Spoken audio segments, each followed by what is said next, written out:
Welcome to Mortification of Spin, a casual conversation about things that count, with Carl Trueman, Todd Pruitt, and Aimee Byrd. Mortification of Spin is a weekly podcast from the Alliance of Confessing Evangelicals. This episode is Mortification of Spin's 100th. To celebrate, the hosts look back on the previous 99 episodes and talk about some of their favorite moments, and remember all of the spin they've mortified. Keep listening after the conversation to find out how you can win an MP3 set from the Alliance.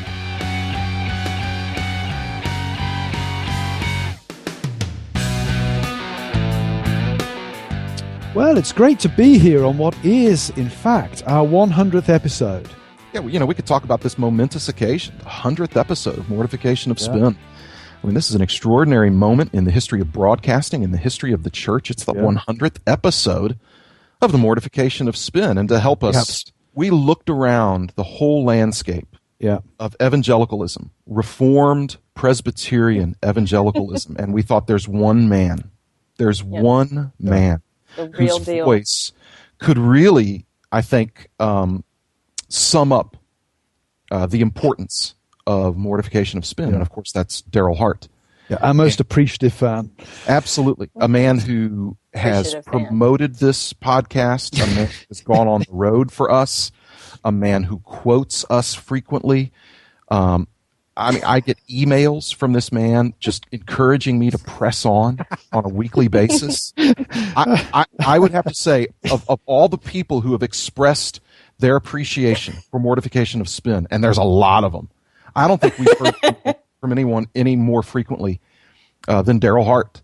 And so we've asked him to be on here. He's going to be saying some things in a little bit, but we're excited about Daryl's presence with us on the program today. Well, that's very exciting, Todd. Looking forward to hearing what the great man has to say about the program. But first, I think it's an opportunity for us to cast our minds back to what you and I think of as the golden age of spin, which was when it was just Todd and myself, two microphones, having fun. Some of you, of course, will know that, like all good things, the golden age ultimately came to an end. We made what, in retrospect, was the fatal mistake of inviting Aimee to join the team. We needed somebody to fetch the coffee and laugh at our jokes. We invite this woman to join the team, and within a unfortunately very short period of time, she is starting to volunteer dangerous opinions of her own. We feel we're probably going to have yet another conversation with Matt about bringing his wife back into line. And what can I say? When we look back at the golden age and the transition to the present, we went in some ways from being the Beatles to being the Plastic Ono band within 24 hours, it seems. Todd, what are your thoughts on that sad period of our history? Well, it's difficult to think about it now because, we went from the Abbey Road Revolver stage to Let It Be. And that's just a sad decline, isn't it? Yeah. I mean, this implies that you guys are some sort of like John Lennon and Paul McCartney, when we all know it's more like, Mary Wilson and Florence Ballard, right? Ooh. Die the deed. It's on form this morning. Wow. That edge. What happened? You invited a strong, opinionated woman on the show, and look how much better it's gotten. Well, here's the deal, and this is what bothers me, is because as good as it was when it was just Carl and I, we couldn't quite crack the code, and it wasn't until we brought Aimee on that we expanded our listener base. But the thing is that I find that we can't be nearly as rude as we were before. I mean, we're still rude. Yeah. You guys are rude. Do you remember the first time I recorded with you? You guys were too nice. Remember that? That's probably true. We're gentlemen. You guys were very kind the first time I came, but we're always very Puppet kind. Master said it didn't work too well. As far as expanding our listenership goes, Todd, imagine if we'd had Nancy Guthrie or Gloria Furman on as the co-host. I know. How you many guys more would be much people better men. Yeah. Good dreams die hard. Good dreams die hard. What can I say? Of course, the male-female thing is not the only cultural clash on the program. There is also the inability of you guys to actually pronounce the English language correctly that has come through rather dramatically over these 100 episodes. Maybe you'd like to run a few examples past us, and I will correct your pronunciation for you. Well, we do like having Carl around because he talks so funny. But Aimee, what's your favorite word that Carl flubs? Well, my favorite one is one that we didn't know he said funny until we were in the middle of doing a podcast, and Carl said the word marijuana. Oh. Now, I say marijuana. Carl, how do you say it? Marijuana. I say it as it's spelled. Are Presbyterians allowed to joke about marijuana? I mean, is that okay? Are we going to get trouble for that? Book of Church Order. I do remember when we recorded outside the bong shop that the puppet master insisted that we could only be outside the shop. Right. We were not allowed to go in the shop to make our recording. Carl, where is our investigative vigor taking us today? Well, we're actually at an undisclosed location in Colorado where we're standing outside what I believe Americans call a bong shop. Where you can buy paraphernalia and indeed marijuana itself. That was controversial, which, by the way, Carl, say controversy. Controversy. Okay, that's wrong. How about metaphor? I say metaphor. You say... Metaphor. Exactly. I say wrath. I say wrath. Wrath. Much more serious. More people will be converted when you say wrath. I prefer I'll give you that wrath, but I can understand. I mean, wrath does sound perhaps a little more menacing. It sounds a little more menacing. It does. It does. That's not bad. But how about this one? I say garage. You say... And I say garage. Garage, wow. Garage is a garage, as you call it. That sounds more West Virginia, I think. I'm going to go to the garage and get my keys. Garage. And then they call elevators up and down boxes, right? Something like that. We call them lifts. Oh, okay. Simple and straightforward. It's a lift. Yeah. A bicycle is a two-wheeled motion cart, or I'm still trying to get used to. Do you say bicycle? We say bicycle or cycle or bike. Okay, that's not bad. Yeah, it's pretty close. It's just car park. And I say controversy. What do you say? Controversy. Of course. Controversy. Excellent. Yeah, I think the listeners will now understand why people with English accents sound so much more sophisticated in the pulpit than their American counterparts. Put it on the schedule. Well, you have an unfair advantage. I've heard you preach, and really, Carl, when you preach, you don't say much. It just sounds so pretty. It does. It's all down to aesthetics. It's all. Yeah. I think Paul in 1 Corinthians was absolutely wrong. It's all down to aesthetics. It's nothing to do with substance. Exactly. So, well, we've found ourselves during these days of recording Mortification of Spin. We found ourselves in some rather exotic and interesting locations. Yes, we have. Yeah. What was your favorite? We've been in Aimee's kitchen, and since she lives in West Virginia, there were a lot of possums aging in the corner and squirrels butchered. Yeah, but I made you those gospel-centered brownies, didn't I? Gospel-centered brownies, that is true. Where else have we been? Yeah. We've been to a biker bar. Yes. West Virginia biker bar. I think that's where we first met Aimee, perhaps. True. Yeah, that's where you guys first met me. Yeah. The New Jersey Shores. Have we been to the shore? We went and saw the plaque in Carl's honor for almost getting kicked out of the conference. That's right. Absolutely. Yeah. That's the unfortunate Smokergate incident at the conference. That's right. Yeah. That's right. Yeah. We've been to the Gateway Conference, the mega conference down in Texas. That was a little scary. Caused a little controversy there. Mm-hmm. We've been to the movies. That was a little controversial for reasons we can't say on air. We got some mail on that one. Yeah, I've been on Todd's driveway and once again refused entrance to his house for reasons that he would not make clear, but I'm sure have something to do with Karen, his wife. Absolutely. You guys have met my mom this year. We met your mom. We met your mum, which explained a lot. Oh, my goodness. Though I have to say, your mum is very nice, so we're not quite sure where it all went wrong, but we have met your mum. Oh, there's always one bad egg. Yep, we've been kicked out of a Christian bookstore. Out of the Christian bookstore, yeah. Bestsellers. So we've been around. We've also, though, dealt with some serious topics. And again, as we were reflecting on the first 100 episodes, 3 themes emerged as things that we perhaps have focused on and hope to have made if not a contribution, at least to have got people to think a little bit more about. And the three themes, one of them is ecclesiology and authority. Another one was the issue of women and abuse. And the third one was Christian celebrity and the use of humor. So maybe we could spend a few moments just reflecting on each of those issues and thinking of how we, in amongst all the laughs, try to make a serious contribution in these areas. Yeah. Well, I think clearly we talk a lot about the church. We talk a lot about ecclesiology, and that's gotten praise in some circles. It's gotten us criticized in other circles. And I think one of the themes that goes through a lot of our discussions on ecclesiology is, the related issue of authority. What is it that the church does and is supposed to do? What is it that the church isn't supposed to be doing? Sometimes we agree. I think we agree more than we disagree. But also the place of Scripture in the life of the church. We also didn't we get some pushback when we talked about kind of my move to Presbyterianism and the fact that I actually had a reason for becoming Presbyterian. We got some angry responses on that one, didn't we?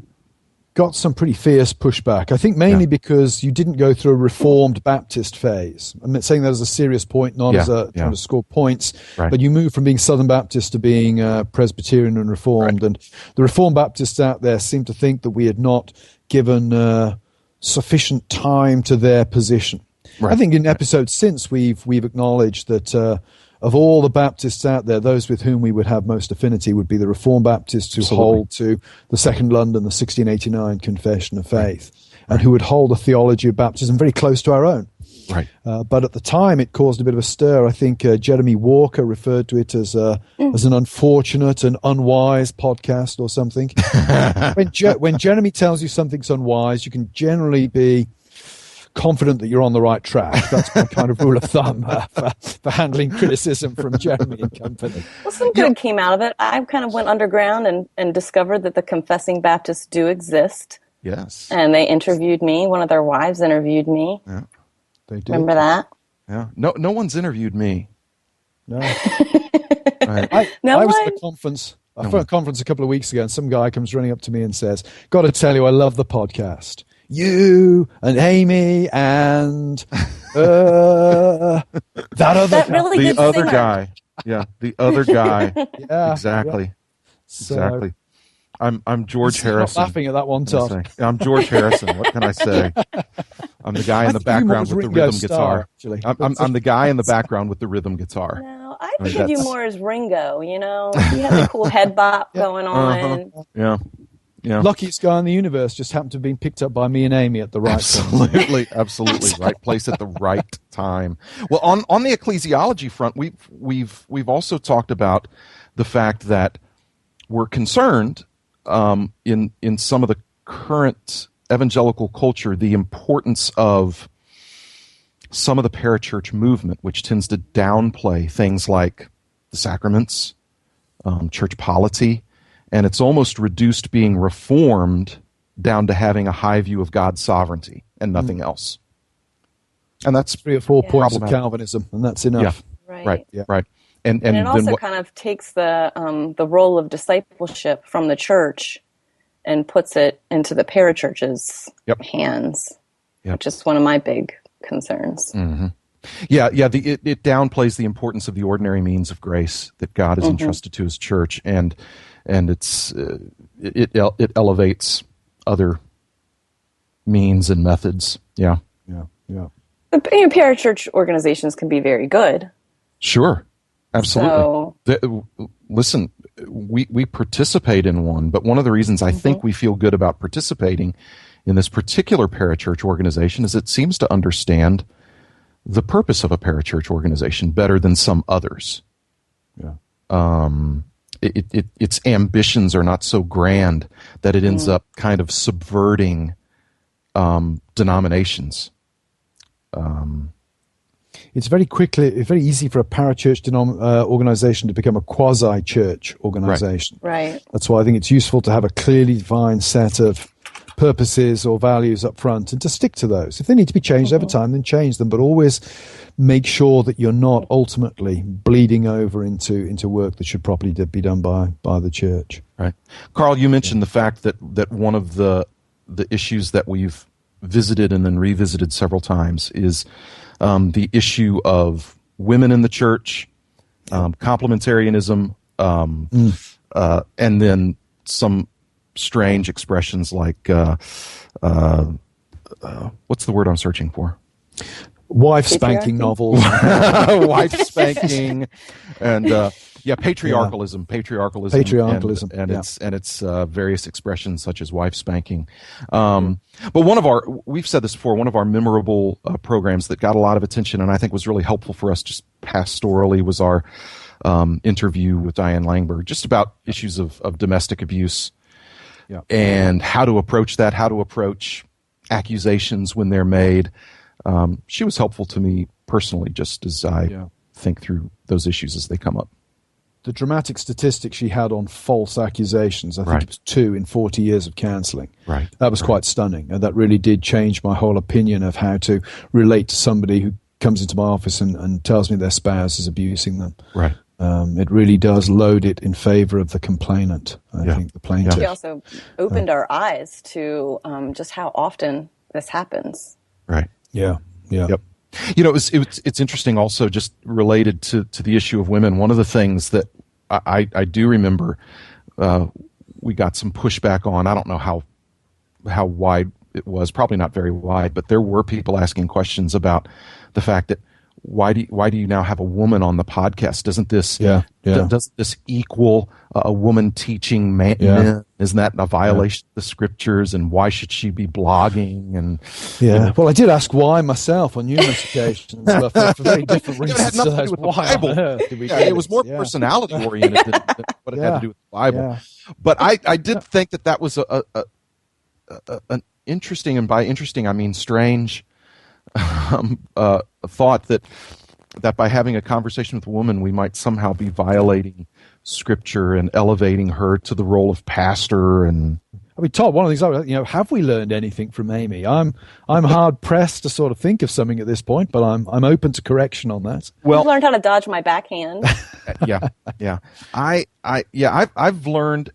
I've learned that it's a good thing for a woman to have expertise in bladed weapons.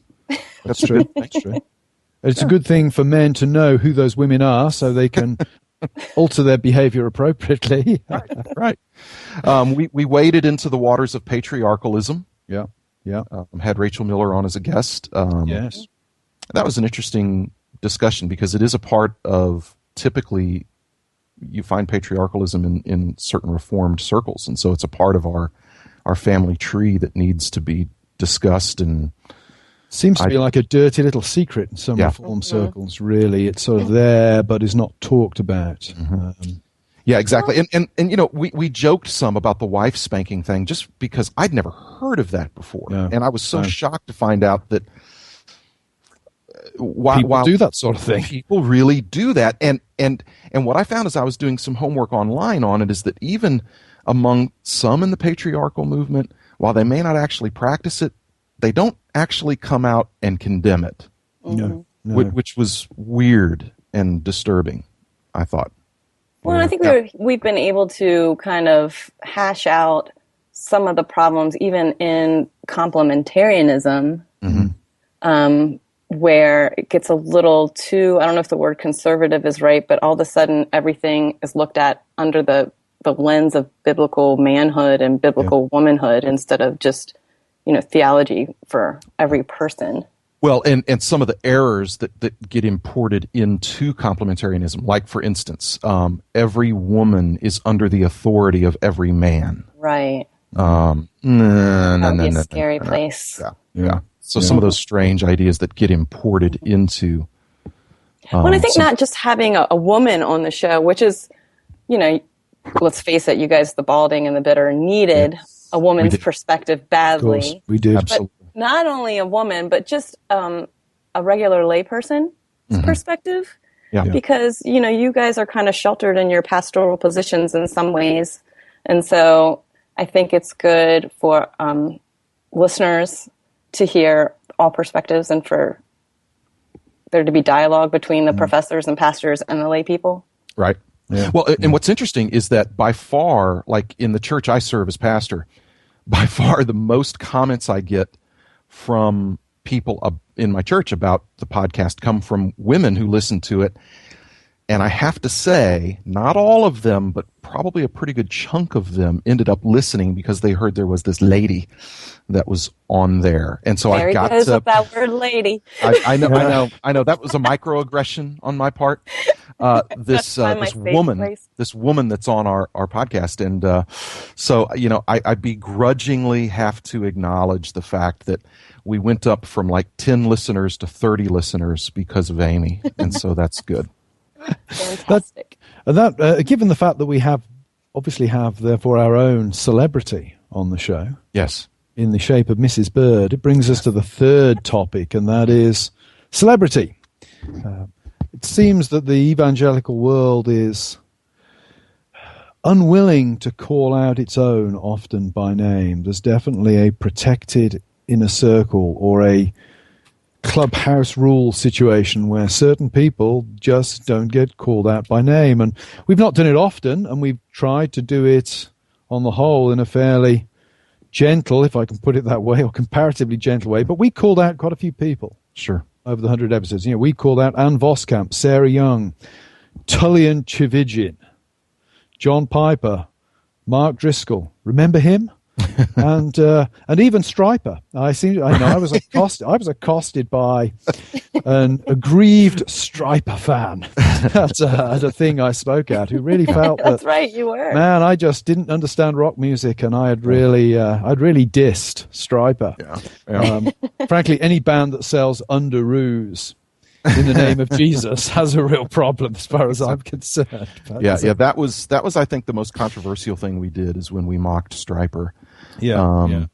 But it's interesting. 15 years ago or so, I guess, when well-known Reformed preachers who and teachers were, we were just starting to see the birth of some conferences that were actually geared towards people who loved the doctrines of grace and these kinds of. It was a good time. It was exciting. It was, as a pastor, I was thankful that a more prominent voice was being given a platform for the theology that I had come to treasure and wanted my people to drink deeply from. So I was very thankful for that. There seemed to be, there was great enthusiasm for it. But one of the things, unfortunately, again, that happens is that we've seen that popularity is just a very dangerous thing for all of us, not just for the guy over there. It's dangerous for me. It's dangerous for anyone because we're sinful people. And so what's happened is from a very encouraging movement, something that I was very encouraged by as a pastor 15 years ago, we see that movement take on some of the same pathologies that all other popular movements take on. And that's what's heartbreaking. Well, it becomes an economic issue, of course, because the popularity increases the size of things. Then they become organizations. Once you have an organization, you've got a payroll. Right. And then it becomes somewhat self-perpetuating. There's the need to keep the brand. And if the person or the church is the brand, to keep that up front and central and to keep marketing it again and again and again. And, the soft targets in some ways are the Mark Driscolls of this world. They're the guys with the Mickey Mouse T-shirts and the swagger. But the guys in the Brooks Brothers suits, they're up to this as well. Sure. Guys in the tailor-made suits are just as culpable in many ways of branding and perpetuating a brand in the name of Jesus. Yeah. So there's still room, I think, much room for constant vigilance and self-criticism on this front. Yeah. Yeah, and it's hard because the more popularity, the more insulated one becomes. It's just a part of it because you have to have then an organization to support your popularity, and you're not going to surround yourself. Left to yourself, left to your own devices, you typically won't surround yourself by people who are willing to tell you no. Yeah. Or willing to say you're wrong about that. Yeah. And so when somebody does do that, the temptation is to shut them out, to shut that voice out, and that's a dangerous thing for Christians to do. One theme you guys have said a lot over the year, I think, is the idea that we're all very replaceable. Mm-hmm. And it's so easy to develop a sense of heightened self-importance when you're that popular, when that many people are, excited to listen to you speak or reading your books and downloading whatever on the internet from you. I think that is something that, any public figure definitely needs to battle. And even if you're speaking to 50 people. Sure. Yeah. You are very replaceable, Aimee. Just remember that. Thank you. I need to hear that. But, and again, the point is that, I'm thankful, I am so thankful that there are some men, writers, theologians, pastors who have a public voice, because I've gained, I've been able to pass on to people in my church really excellent books and sermons. So I'm very thankful for that. But again, the person who's given that privilege of a platform, he's got to know himself. She's got to know herself well enough to guard against the inevitable, not possible, but inevitable traps that comes with. And if they don't do that, it's not good for their soul. And that's where regular church attendance and involvement in church comes in, because for a pastor, those people are the elders. Right. They're not yes men, they're elected by the congregation. Right. And they are the guys that you trust to keep you in line. Right. And for a congregant, again, it's the elders, it's the session of your local church. They're the people that you trust to stop you from believing your own publicity. Yeah, yeah. And maybe that's why Mortification of Spin is a good title for this program. We want to be, maybe at least just a kind of a small voice out there to say, watch it, be warned, and not just to somebody out there, but to ourselves as well. To watch the spin, to watch the temptation, to make a name for yourself. That temptation beats in all of our hearts, and we have to be so careful, lest we harm the witness of the church, lest we dishonor our Lord. Yeah. Well, we are so happy that you chose to be with us on this, our 100th episode. And perhaps my biggest regret about the whole thing is we've run out of time. I could go on like this in this conversation for hours. And unfortunately, because we have to wrap up, we don't have time for our guest, Daryl Hart. Daryl, I'm very sorry. You've been great sitting here with us in studio by the mic, revved up, ready to go, and now we've got to close out without giving you your part. But I trust that you'll be willing to come on again sometime in the future and to talk about the impact Mortification of Spin has had, not only on the evangelical world, but in your own life as well. And we'll look forward to hearing from that. Well, on behalf of my two friends, the other two that many of you refer to them as, Carl Trueman and Aimee Byrd, we will look forward to being with you next time on Mortification of Spin. And please check out our archives at mortificationofspin.org. You can go all the way back to the beginning and listen in on the various episodes.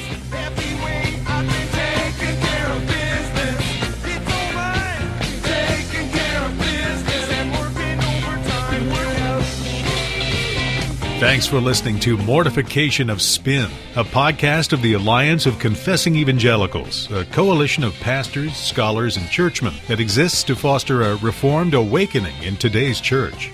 Head over to mortificationofspin.org to enter for your chance to win an MP3 set of both seasons of Mortification of Spin. Next time, the gang's talking about cakes and how Christians should respond to the recent debates on religious freedom and same-sex marriage. I do think that we should have the liberty of conscience, though, to say that, I can't do this because I don't believe it is right for me to contribute to this religious ceremony. Neutrality is going to be really difficult, if not impossible. Check back in for that next time.